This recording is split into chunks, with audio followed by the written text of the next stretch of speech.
Hello, welcome teachers club PSC. എല്ലാ പ്രിയപ്പെട്ട ഉദ്യോഗാർത്ഥികൾക്കും അധ്യാപക സുഹൃത്തുക്കൾക്കും ടീച്ചേഴ്സ് ക്ലബ് PSCയിലേക്ക് ഒരിക്കൽ കൂടി സ്വാഗതം. ഇന്ന് നിങ്ങൾ തമ്പനയിൽ കണ്ടിട്ടുണ്ടായിരിക്കും ഗ്രൂപ്പ് ഡി എക്സാം ഇപ്പോൾ അപേക്ഷിച്ചിട്ടുള്ള ഇപ്പോൾ നിങ്ങൾ അപേക്ഷയ്ക്ക് വിളിച്ചിട്ടുള്ള ആപ്ലിക്കേഷൻ ഡേറ്റ് ഒക്കെ കഴിഞ്ഞിട്ടുള്ള അതിൻ്റെ കറക്ഷൻ ഡേറ്റ് ഒക്കെ കഴിഞ്ഞിട്ടുള്ള ഗ്രൂപ്പ് ഡിയെ പറ്റിയുള്ള നിങ്ങൾ അറിഞ്ഞിട്ടുണ്ടാവും, ഇതിനകം നിങ്ങൾ അറിഞ്ഞിട്ടുണ്ടാവും. അതിൻ്റെ ഒരു കാര്യം ജസ്റ്റ് നിങ്ങളെ ഒന്ന് അറിയിക്കുന്നതിന് വേണ്ടിയിട്ടാണ്. അപ്പോൾ ഈ വീഡിയോ കാണുമ്പോൾ നിങ്ങൾ ആദ്യം ചെയ്യേണ്ട ഒരു കാര്യം എന്ന് പറഞ്ഞു കഴിഞ്ഞാൽ, നിങ്ങൾ പഠനം സ്റ്റാർട്ട് ചെയ്തിട്ടുണ്ട് എല്ലാവരും, അല്ലെങ്കിൽ ഒരുപാട് നാളായിട്ട് പഠിക്കുന്നവരാണ്. ഒരു ഉപേക്ഷയും വിചാരിക്കരുത്. 0% പോലും അതിൽ താഴോട്ട് പോകരുത്. എന്ത് ചെയ്യുക, എത്രത്തോളമാണോ നിങ്ങൾ പഠിക്കുന്നത് അതിനേക്കാളും ഉന്നതിയിൽ പഠനം സ്റ്റാർട്ട് ചെയ്യുക. തുടരുക. പഠിക്കാൻ തുടങ്ങിയിട്ടില്ലാത്തവർ അത്യധികം ഊർജ്ജസ്വലമായിട്ട് പഠിച്ചു തുടങ്ങുകയും ചെയ്യുക. ഓക്കെ, ഒരു നെഗറ്റീവും ഇതിൽ കാണരുത്. നമ്മൾ സത്യമായിട്ടുള്ള കാര്യം ജസ്റ്റ് പറയുന്നേ ഉള്ളൂ. നിങ്ങൾ പോസിറ്റീവായിട്ട് തന്നെ എന്ത് ചെയ്യുക, നെഗറ്റീവായിട്ട് ഒന്നും ചിന്തിക്കരുത്. ജസ്റ്റ് പോസിറ്റീവായിട്ട് തന്നെ ചിന്തിച്ചുകൊണ്ട് പഠനം തുടരുക. ഓക്കെ. അപ്പൊ തുടരുന്നതിന് മുമ്പ് എപ്പോഴും പറയുന്ന പോലെ തന്നെ ഈ ചാനൽ ആദ്യമായിട്ട് കാണുന്നവരുണ്ടെങ്കിൽ സബ്സ്ക്രൈബ് ചെയ്യുക. അതുപോലെ തന്നെ നിങ്ങളുടെ സുഹൃത്തുക്കളിലേക്ക് ഇത് ദയവായിട്ടും ഷെയർ ചെയ്യാനും ശ്രമിക്കുക. ഇതുപോലെ എല്ലാ കാര്യങ്ങളും, അതായത് സെൻട്രൽ ഗവൺമെന്റ് ജോബുമായിട്ട് ബന്ധപ്പെട്ട, ടീച്ചിങ് ജോബുമായിട്ട് ബന്ധപ്പെട്ട, റെയിൽവേ ജോബുമായിട്ട് ബന്ധപ്പെട്ട എല്ലാ കാര്യങ്ങളും വളരെ സത്യസന്ധതയോടുകൂടി അപ് ടു ഡേറ്റ് ആയിട്ട് നിങ്ങളുടെ അടുത്തേക്ക് എത്തിക്കുവാനായിട്ടുള്ള എല്ലാ ശ്രമങ്ങളും നടത്തുന്നതായിരിക്കും. അതുപോലെ തന്നെ നിങ്ങൾക്ക് ആവശ്യമായിട്ടുള്ള ക്ലാസ്സുകൾ, ഫ്രീ ക്ലാസ്സുകളും പെയ്ഡ് ക്ലാസ്സുകളും നമ്മൾ നൽകുന്നുണ്ട്. അതിൽ പെയ്ഡ് ക്ലാസ്സുകൾ ഇപ്പോൾ ആരംഭിച്ചിരിക്കുന്നത് RRB റെയിൽവേ റിക്രൂട്ട്മെന്റ് ബോർഡിന്റെ ടീച്ചർ പോസ്റ്റിലേക്കുള്ള ക്ലാസ്സുകളാണ്. അത് ജസ്റ്റ് അഡ്മിഷൻ ആരംഭിച്ചിട്ടുണ്ട്. കോഴ്സ് ഫീ എന്ന് പറയുന്നത് 599, 50% ഓക്കെ ഓഫർ പ്രകാരം 599 ആണ് കോഴ്സ് ഫീ എന്ന് പറയുന്നത്. പിന്നെ HSA നാച്ചുറൽ സയൻസ് ഉണ്ട്, 999 ആണ്. LPUP യുടെ ലോങ് ടേം ഉണ്ട്. അത് ഉള്ളി അഡ്മിഷൻ ഫീസ് മാത്രമേ ഉള്ളൂ, ഫ്രീ ആണ്, ഫുൾ ഓഫ് ഫ്രീ കോസ്റ്റിലാണ് കോഴ്സ് പോകുന്നത്. 299 ആണ്. പിന്നെ LPUP ഇന്റർവ്യൂ ക്ലാസ് ഉണ്ട്. അതുപോലെ തന്നെ HSA യുടെ ജനറൽ ബാച്ചുകളും ആരംഭിച്ചിട്ടുണ്ട്. 499 ആണ്. അതിന്റെ അഡ്മിഷനും ആരംഭിച്ചിട്ടുണ്ട്. ഓക്കെ, അപ്പൊ ഈ കോഴ്സിലൊക്കെ അഡ്മിഷൻ എടുക്കുന്നതിന് വേണ്ടിയിട്ടുള്ള ലിങ്കുകളും കാര്യങ്ങളും ഈ വീഡിയോയുടെ ഡിസ്ക്രിപ്ഷൻ ബോക്സിൽ നൽകിയിട്ടുണ്ട്. കൂടാതെ താഴെ സ്ക്രോൾ ചെയ്യുന്ന നമ്പറിലേക്കോ അല്ലെങ്കിൽ ഈ കാണുന്ന 7736750473 എന്ന് പറയുന്ന ഈ നമ്പറിലേക്കോ നിങ്ങൾക്ക് മെസ്സേജ് അയച്ച് അഡ്മിഷൻ എടുക്കാവുന്നതാണ്, അല്ലെങ്കിൽ വിളിച്ച് അന്വേഷിക്കാവുന്നതാണ്. എന്തെങ്കിലും ഡൗട്ട്സ് കാര്യങ്ങളുണ്ടെങ്കിൽ തീർച്ചയായിട്ടും നിങ്ങൾ എന്ത് ചെയ്യുക, കമന്റ് ബോക്സിലൂടെയും നമ്മുടെ ലൈക്കിലൂടെയും ഷെയറിലൂടെയൊക്കെ അറിയിക്കുക. ഓക്കെ, ഇനി നമ്മുടെ കാര്യത്തിലേക്ക് കടക്കാം. അപ്പൊ നമുക്കറിയാം, നമ്മുടെ റെയിൽവേ എക്സാം ഇപ്പൊ വിളിച്ചു കഴിഞ്ഞു. ഇത് പഴയ ഫസ്റ്റ് ഒരു 2024 ജസ്റ്റ് ഒരു ഷോർട്ട് നോട്ടീസ് ഇടുന്നത്. ഓക്കെ, നമ്മൾ എംപ്ലോയ്മെന്റ് ന്യൂസ് വഴി ഒരു ഷോർട്ട് നോട്ടീസ്, പത്രങ്ങൾ വഴി ഒരു ഷോർട്ട് നോട്ടീസ് കൊടുക്കുന്നു. Recruitment of very post in level 1 of 7th PC, അതായത് നമ്മുടെ സാലറിയുടെ പേ മാട്രിക്സ് വെച്ചിട്ട് സെൻട്രൽ നോട്ടിഫിക്കേഷൻ 8/2024. ഓക്കെ, അതിന് പ്രകാരം 23/1/2025 മുതൽ ആപ്ലിക്കേഷൻ ഒരു ലോങ് നോട്ടിഫിക്കേഷൻ അയക്കുവാനും പിന്നെ അതിന്റെ ഡേറ്റ് എക്സ്റ്റൻഷൻ വന്ന് ഏകദേശം മാർച്ച് 1 വരെ അല്ലെ, മാർച്ച് 1 ലാസ്റ്റ് ഡേറ്റ് ആയിരുന്നത്. അത് കഴിഞ്ഞിട്ട് പിന്നെ അതിന്റെ കറക്ഷനുള്ള ഡേറ്റും കൊടുത്തായിരുന്നു. ഓക്കെ, ഇനി എന്താണ് ഇവിടെയുള്ള ഈ വിഷയം, നിങ്ങൾ ഇതിൽ കണ്ടവരെ ഈ exam, group D exam cancel ചെയ്യുമോ ഇല്ലയോ എന്നുള്ള കാര്യം, അല്ലെങ്കിൽ ക്യാൻസൽ ചെയ്യാനുള്ള കാരണം എന്താണ്, അങ്ങനെ വരാനുള്ള കാരണം എന്താണ് എന്നുള്ളതാണ് നമ്മൾ ഈ വീഡിയോ ജസ്റ്റ് പെട്ടെന്ന് പറഞ്ഞു പോകുന്നത്. നിങ്ങൾക്കറിയാം 2019 മുൻ കാലഘട്ടത്തിൽ നമ്മുടെ റെയിൽവേ ഗ്രൂപ്പ് ഡി എക്സാം വിളിച്ചത്. 2019 ഈ എക്സാം വിളിക്കുന്നത്. ഓക്കെ, 2019 ഈ എക്സാം വിളിക്കുന്ന സമയത്ത് അവരൊരു അതിന് പ്രകാരമാണ് ഇപ്പൊ 2025 ഈ ഒരു നോട്ടിഫിക്കേഷൻ വന്നിട്ടുള്ളത്. അതിൽ പറഞ്ഞിരിക്കുന്നത് okay, please refer to board of letter serialised ENG 2017 എന്നും പറഞ്ഞൊരു ഡേറ്റഡ് 14/6/2019 കണ്ടോ, 14/6/2019 regarding minimum educational qualification for recruitment is level 1st of pay matrix. These issues has been reviewed and suppression of earlier instructions as under reference.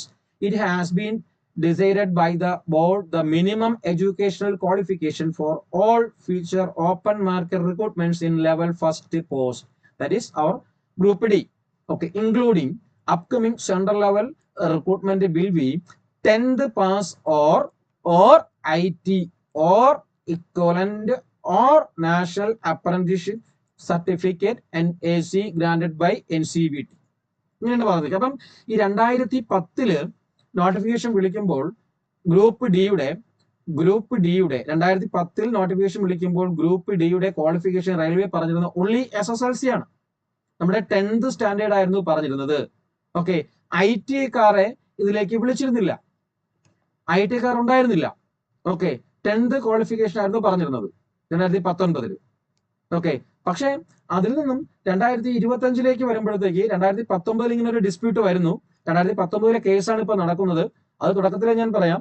ആ case 28-ാം തീയതി, March 28-ാം തീയതി അതിന്റെ അടുത്ത ട്രയലിന് വേണ്ടി വെച്ചിരിക്കും. മാർച്ച് 28-ാം തീയതി നമുക്ക് അറിയാൻ പറ്റും സുപ്രീം കോടതി. ഓക്കെ, അപ്പൊ 2025 നോട്ടിഫിക്കേഷൻ വന്നപ്പോൾ ഈ പറയുന്ന 10th അല്ലെങ്കിൽ IT അല്ലെങ്കിൽ ഇക്വലന്റ് എന്ന് പറയുന്ന ഒരു ക്വാളിഫിക്കേഷനിലേക്ക് വന്നു. ഓക്കെ, അപ്പം IT കാരെ കൊണ്ട് കേസ് കൊടുത്തു, അതുപോലെ 10th പഠിക്കുന്നവരോട് കേസ് കൊടുത്തു. ഓക്കെ, അങ്ങനെ ഒരു ഇഷ്യൂസ് വന്നു. അപ്പോൾ ഇപ്പൊ വാദിക്കുന്നത് ഈ IT കാർ 10th ലെവലുള്ളവരൊക്കെ വാദിക്കുന്നു. കാരണം 10th ലെവല് പാസ്സാകാതെ തന്നെ നമുക്ക് IT ചേരാൻ പറ്റും, അല്ലേ? IT ചേരാൻ പറ്റും. അപ്പം ഇപ്പൊ നിലവിലുള്ള നമ്മുടെ ഒരു രീതി നോക്കിക്കഴിഞ്ഞാൽ, ഇനി അത് ക്യാൻസൽ ചെയ്യുമോ ഇല്ല എന്നുള്ള കാര്യം ഞാൻ അവസാനം പറയാം. എന്തുകൊണ്ടാണ് അങ്ങനെ 2025 നമ്മുടെ ഈ ഒരു നോട്ടിഫിക്കേഷൻ ഇപ്പൊ വിളിച്ചപ്പോൾ ആകെ പോസ്റ്റ് 32,438 പോസ്റ്റാണ് വിളിച്ചിരിക്കുന്നത്. 32,438 പോസ്റ്റുകളാണ് ഇപ്പൊ നിലവിൽ വിളിച്ചിരിക്കുന്നത്. ഓക്കെ, നിലവില് ആപ്ലിക്കേഷൻ അയച്ചവരുടെ എണ്ണം എന്നത് അപ്രോക്സിമേറ്റ് 1 crore ആണ്. Approximate 1 crore. യഥാർത്ഥത്തിൽ 80 മുതൽ 85 ലക്ഷം വരെ ആപ്ലിക്കേഷൻ അവരെ അക്സെപ്റ്റ് ചെയ്തിട്ടുണ്ട് ഇതുവരെ. ഓക്കെ, ബട്ട് 2019 നമ്മൾ നോക്കുമ്പോഴത്തേക്ക് 2019 നോക്കിക്കഴിഞ്ഞാൽ 2019 വിളിക്കുമ്പോൾ വേക്കൻസി എന്ന് വെച്ച് കഴിഞ്ഞാൽ 1 കോടി കവിഞ്ഞിട്ടുണ്ടായിരുന്നു. അതായത് 1,37,000 ജസ്റ്റ് സംഖ്യ മറന്നുപോയി. ഏകദേശം 1 കോടിക്ക് മുകളിൽ എബോവ് 1 crore എന്ന് പറയുന്ന ഒരു വേക്കൻസി വിളിച്ചിരുന്നു. ഓക്കെ, അതുകൊണ്ട് തന്നെ അന്ന് ക്വാളിഫിക്കേഷൻ എന്ന് പറയുന്നത് ഈ 10th ക്ലാസ് എന്ന് പറഞ്ഞ ക്വാളിഫിക്കേഷൻ മാത്രം മതിയായിരുന്നു. പക്ഷെ ഇപ്പോൾ റെയിൽവേ ഈ എന്താ പറയാ IT കാരെയും കൂടി അതിൽ ഉൾപ്പെടുത്തിച്ചിരിക്കുന്നുണ്ട്. അതുകൊണ്ടാണ് ആ കേസ് വന്നിരിക്കുന്നത്. അപ്പൊ നിങ്ങളൊരു കാര്യം മനസ്സിലാക്കേണ്ടത് എന്താ പറയാ, അപ്പം ഇവർ വാദിക്കുന്നത് എങ്ങനെയാണ്? ഓക്കെ, നിങ്ങൾ IT കാരെ ഉൾപ്പെടുത്തിക്കോളൂ, പക്ഷെ ഈ 32,438 എന്ന് പറയുന്ന വേക്കൻസി വെച്ചുകൊണ്ട് ഒരിക്കലും IT കാരെ ഉൾപ്പെടുത്താൻ പറ്റത്തില്ല. എങ്കിൽ 10th ലെവലിൽ അപ്ലൈ ചെയ്തിരിക്കുന്ന ഈ 80-85 ലക്ഷം പേരുടെ ഉത്തരവാദിത്തം ആര് ഏറ്റെടുക്കും എന്നൊക്കെ ചോദിക്കുന്നുണ്ട്. ഓക്കെ, അങ്ങനെയാണെങ്കിൽ നിങ്ങൾ ഈ 2019 പോലെ 1 ലക്ഷം പേരെ നിങ്ങൾ വിളിക്കേണ്ടിയിരുന്നു. 1 ലക്ഷം പേരെ വിളിക്കുമ്പോൾ 50,000 പേര് SSLC കാരും കൊടുക്കുക, 50,000 പേര് IT-ക്കും കൊടുക്കുക. അല്ലെങ്കിൽ ഇപ്പൊ നിങ്ങൾ ഇതിന് അനുപാതികമായിട്ട് പോസ്റ്റ് വിളിക്കണം, അല്ലെങ്കിൽ പോസ്റ്റ് ഉൾപ്പെടുത്തണം. വിളിക്കേണ്ട, ഇനി ഉൾപ്പെടുത്തണം. ഓൾറെഡി അപ്ലൈ ചെയ്ത് കഴിഞ്ഞല്ലോ, ഉൾപ്പെടുത്തണം. അതായത് അവർ പറഞ്ഞ ഏകദേശം ഒരു 80,000 പോസ്റ്റ് എങ്കിലും നിങ്ങൾ ഇതിൽ ഉൾപ്പെടുത്തണം. അതിൽ 50,000 പേരെ SSLC-യിൽ നിന്നും എടുക്കണം. ബാക്കി 30,000 പേരെ നിങ്ങൾ IT കാരെ എടുത്തോളൂ.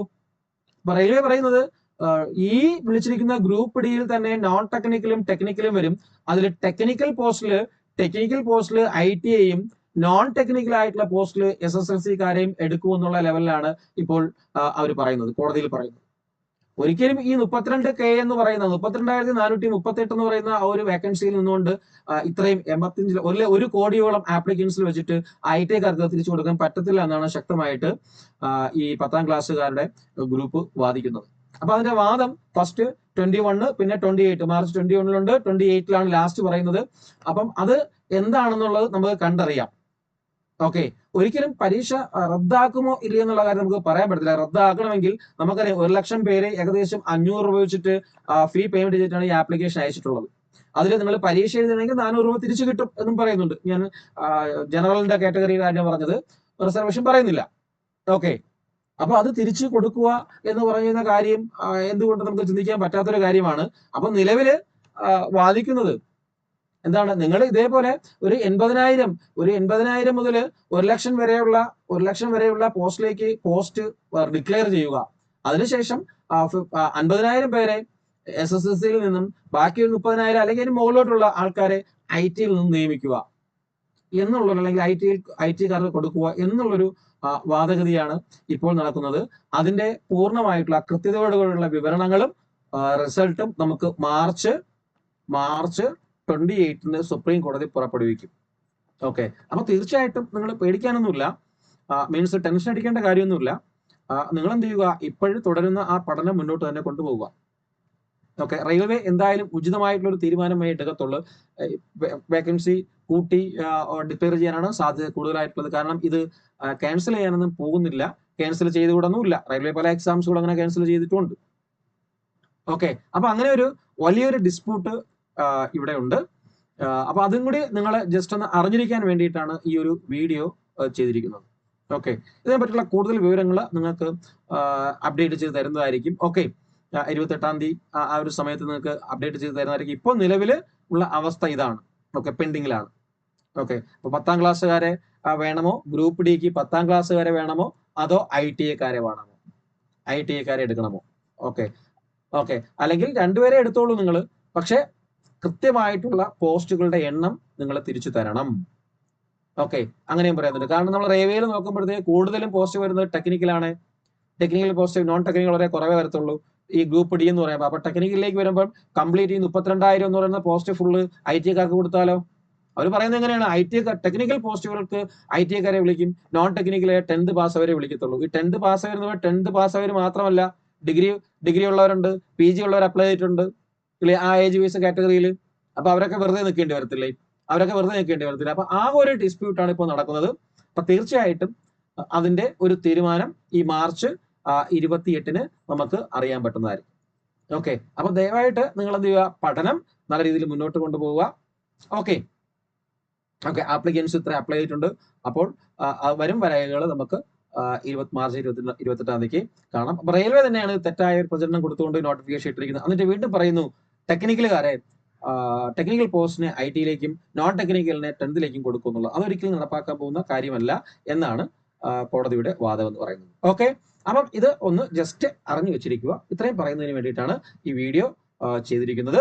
ഓക്കെ, അപ്പം ദയവായിട്ട് നിങ്ങൾ നിങ്ങളുടെ കൂട്ടുകാരിലേക്ക് ഈ ഒരു വീഡിയോ എത്തിക്കുക. ഓക്കെ, കാര്യങ്ങൾ ജസ്റ്റ് അറിഞ്ഞിരിക്കുക. ഓക്കെ, അതുപോലെ തന്നെ ഈ ചാനൽ സബ്സ്ക്രൈബ് ചെയ്യുകയും അതുപോലെ തന്നെ കമന്റ് സെക്ഷനിലൂടെ നിങ്ങളുടെ സംശയങ്ങൾ തീർച്ചയായിട്ടും ചോദിക്കാം. താഴെ കാണുന്ന നമ്പറിൽ നിങ്ങൾക്ക് വിളിച്ച് ചോദിക്കാവുന്നതാണ്. അതുപോലെ തന്നെ മറ്റുള്ള കോഴ്സുകളിലേക്ക് ജോയിൻ ചെയ്യാൻ ആഗ്രഹിക്കുന്നവർ ജോയിൻ ചെയ്യാവുന്നതാണ്. ഞാൻ നേരത്തെ തുടക്കത്തിലേ പറഞ്ഞു, ഇത്രയും കോഴ്സുകളാണ് അഡ്മിഷൻ സ്റ്റാർട്ട് ചെയ്തിരിക്കുന്നത്. ഇനി നമുക്ക് നടക്കാൻ പോകുന്ന കോഴ്സ്, അഡ്മിഷൻ ആരംഭിക്കാൻ പോകുന്ന കോഴ്സുകൾ KVS-ന്റെ ടീച്ചർ, അതുപോലെ തന്നെ NVS ടീച്ചർ പോസ്റ്റ്, അതുപോലെ തന്നെ EMRS-ന്റെ ടീച്ചർ പോസ്റ്റ്, അതുപോലെ തന്നെ DSSB-യുടെ ടീച്ചർ പോസ്റ്റ്, അതുപോലെ തന്നെ AEES-ന്റെ ടീച്ചർ പോസ്റ്റിന്റെ ഒക്കെ കോഴ്സുകൾ ആരംഭിക്കുന്നുണ്ട്. അതുപോലെ തന്നെ CTET-ന്റെ ക്ലാസ്സുകളും ആരംഭിക്കുന്നുണ്ട്. ഓക്കെ, അപ്പൊ ഇതിനെക്കുറിച്ചുള്ള വിവരങ്ങൾ അറിയുന്നതിനും ഒക്കെ ആയിട്ട് നിങ്ങൾ അതിന്റെ താഴെ ഡിസ്ക്രിപ്ഷൻ ബോക്സിൽ നമ്മുടെ വാട്സപ്പ് ചാനലിന്റെ ലിങ്കും കൊടുത്തിട്ടുണ്ട്. അതിൽ നിങ്ങൾക്ക് ജോയിൻ ചെയ്യാം. അതിലും വരും. അഡ്മിഷൻ എടുക്കുന്നവർക്ക് ഈ നമ്പറിലൊക്കെ നിങ്ങൾക്ക് വിളിച്ച് അന്വേഷിക്കുകയോ വാട്സപ്പിലൂടെ മെസ്സേജ് ചോദിക്കുകയോ ചെയ്യാം. തീർച്ചയായിട്ടും റെയിൽവേ ടീച്ചറിൽ അപ്ലൈ ചെയ്തിട്ടുള്ളവർ അഡ്മിഷൻ എടുക്കുന്നുണ്ടെങ്കിൽ എത്രയും പെട്ടെന്ന് വിളിക്കുക. 1-2 ദിവസത്തിനുള്ളിൽ റെയിൽവേ ടീച്ചറിന്റെ അഡ്മിഷനുകൾ ക്ലോസ് ചെയ്യുന്നതായിരിക്കും. ഓക്കെ, ബാക്കിയുള്ള അഡ്മിഷൻ എല്ലാം നടന്നുകൊണ്ടിരിക്കുന്നു. Natural science, LP, UP, HSI general ഒക്കെ നടന്നുകൊണ്ടിരിക്കുന്നു. ഓക്കെ, അപ്പൊ എല്ലാവർക്കും ഒരു നല്ല ദിവസം ആശംസിച്ചുകൊണ്ട് നിർത്തുന്നു. നന്ദി. ജയ് ഹിന്ദ്, വന്ദേ മാതരം.